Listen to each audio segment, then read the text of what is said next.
n'a jamais eu comme bonne résolution de se mettre au sport. Mais est-ce bon de se mettre au sport sans aucune préparation et de manière intense pour arrêter aussi vite que l'on a commencé ? C'est une des questions auxquelles Ludivine Paris, docteur en sciences de la vie et de la santé, va nous apporter quelques réponses dans la chronique de culture scientifique des associations d'Octovergne et Astucience de ce jour. Ludivine, la parole est à vous. Eh bien, bonjour à tous. Et effectivement, aujourd'hui, je vais vous parler du HIIT, c'est-à-dire le High Intensity Interval Training, ou entraînement intermittent de haute intensité. Alors à toutes les personnes qui n'ont pas le temps de faire du sport ou qui n'aiment pas faire du cardio pendant des heures, cette chronique est pour vous. Le HIIT est une méthode d'entraînement qui gagne en popularité car premièrement, elle est très efficace sur un temps très court et deuxièmement, elle s'adapte à un très grand nombre d'activités. Avant de vous expliquer concrètement comment faire du HIIT, petit point bibliographique.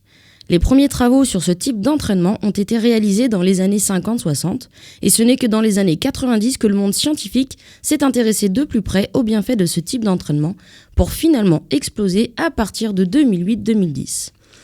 Donc comparativement à des entraînements plutôt classiques, c'est-à-dire une activité physique d'intensité modérée et en continu, le HIIT présente des effets bénéfiques similaires, voire supérieurs, sur la perte de masse grasse, le gain de masse musculaire, l'amélioration des capacités aérobies, c'est-à-dire d'endurance, l'amélioration de paramètres sanguins comme la pression artérielle ou encore la glycémie. Cet entraînement est efficace chez les enfants, les adultes ainsi que les personnes âgées et il peut également être proposé de façon adaptée aux populations malades comme les obèses, les diabétiques ou encore les patients avec une maladie cardiaque de type infarctus du myocarde. Alors concrètement, comment faire ? Eh bien, une séance consiste à alterner des périodes à haute intensité suivies de périodes de récupération active ou passive. Avant de commencer, il faut définir l'intensité, la durée et le nombre de phases de travail, la durée de la phase de récupération, le nombre de séries et le temps entre chacune des séries. Les possibilités sont donc très grandes.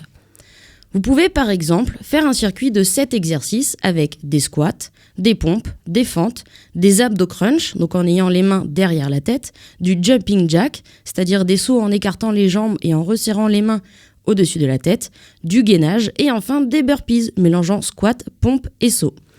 Effectuez donc chaque exercice à une intensité très élevée pendant 30 secondes. Lorsque je dis une intensité très élevée, cela signifie que vous devez être essoufflé à la fin des 30 secondes. Respectez ensuite un temps de repos de 10 secondes et enfin effectuez ce circuit 2 à 3 fois avec 2 minutes de repos entre chaque série. Le temps total doit être compris entre 20 et 30 minutes.